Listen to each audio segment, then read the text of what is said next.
Good morning, team. See, as a part of week 4 discussion, we will be evaluating scheduling methodologies that are given in the textbook. If we cross-check, there are 4 different types of scheduling methodologies that are clearly explained in the book, and there is a table that is provided about those scheduling methodologies and how we can evaluate them based on different activities that we do. So if we take, we need to create a memo like this for COO of Chief Operating Officer of Kibbe and Strand. And based on these evaluation, we will be deciding which scheduling methodology good for the selected organization. Okay, we just give a brief introduction about what we are going to do and what is the reason for that. Then we explain what are different types of methodologies. We have 4 different methodologies: first come first serve, critical path method, and shortest processing method, and the linear scheduling method. These are the 4 methods that we have. We clearly explain what is each method and what important activities that will be done each method, and we create a evaluation matrix, and in that there will be different characteristics. This is taken from the table of the textbook and page number that is mentioned in the task. Okay, so based on this, you can list these things accordingly. Like, you can alphabetically arrange them, and you can zigzag them. You can move up and down, whatever the way it can be. Like, these parameters can be, characteristics can be changed. Means like first one can be kept at 10th and the 10th one can be kept at first place. In that way you can do it. Use the zigzag method. One person can take alphabetical order A to Z, and next person can take Z to A, like that.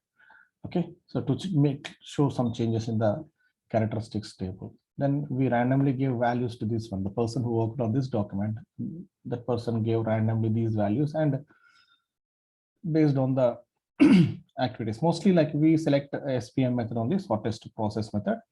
So using that method, we decide that method usually gets good value. So this is how we prepared. You just make changes, means you just give values accordingly.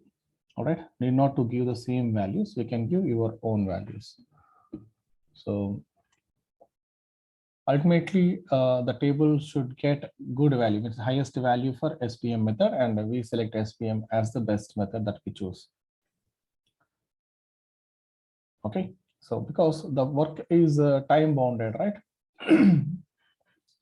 Totally, like we get 5 contracts.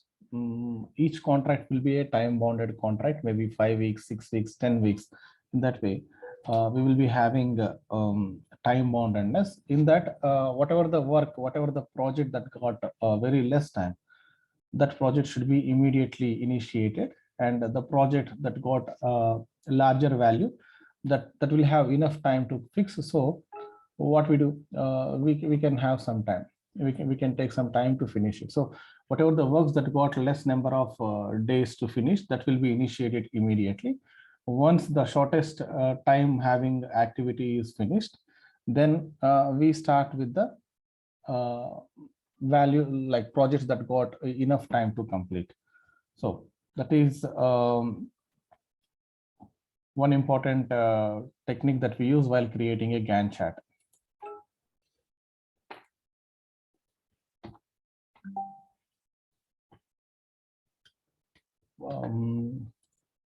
For example, you take this is a, consider this as a Gantt chart, maybe project, and start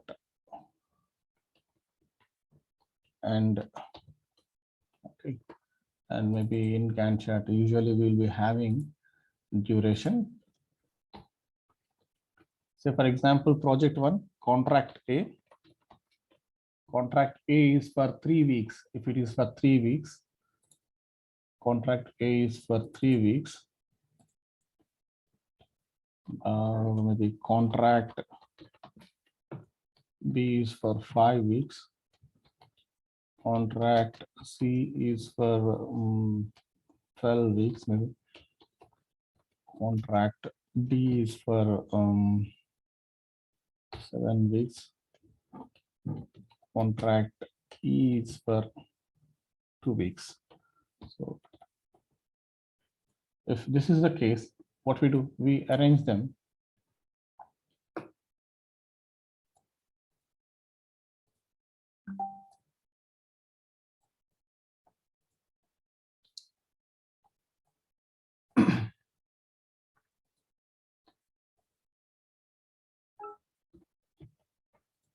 So for example, this is like this. What we do is we select everything and we sort it according to the duration. So we should start contract E initially. So maybe if it is 2 weeks time, we assume that it will start in first week and week 1 and end in week 1 itself. We have abilities to finish the work in 1 week time. Okay, so we start this at week 2 and we finish it at week 3. So this got 2 weeks time. We start this at a week 3 and we finish it at by end of week 4. We start this at week 5 and we finish it.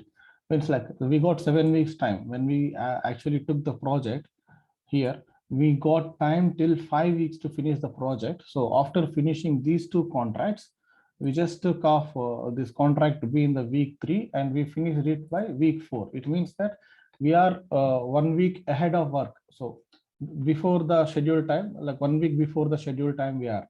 So we will be having at least 1 week time to send all the products. I mean, for transportation, we will be keeping 1 week time. So we are finishing all the work by week 5. Next, we start in week 5 and we start by mid of week 6. So this is another option. And so this one we start at week 6, or maybe week 7 we start and we finish it by week 8. In this way, we can create our Gantt chart, start date and date. We can give you dates also, it's up to you. Or you can use a Gantt chart, MS Project Gantt chart you can use to finish this activity. Understood?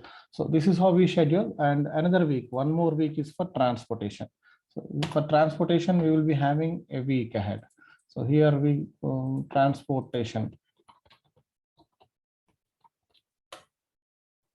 And week 2, week 2. This takes 1 week time. Total duration that is required is here only 1 week and another week for scheduling. In this way, you can make changes to your Gantt chart. So after every contract, there will be a transportation period that can also be included in your Gantt chart. Use MS Project Gantt chart to prepare this. Otherwise, you can use Excel sheet also to finish this one. Your I'm sorry. Your scheduling all depends on how you are going to give your values to the project. Okay, give some random numbers to your duration to your projects, and based on that, prepare your start date and end date. Understood? That is all from my side. So you need to create an evaluation matrix and Gantt chart and keep them at the bottom of the document like this. And your memo should be like given like this, and there should be a conclusion here. Conclusion is not given here. So you should explain that based on the evaluation matrix, based on the characteristics that are evaluated, the selected method is some shortest processing method or linear scheduling method, whatever it is. You just mention your method in the method as conclusion of your report.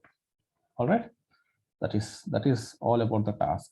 It requires 300 to 400 words of content, not more than that. All right, all the best team. Thank you.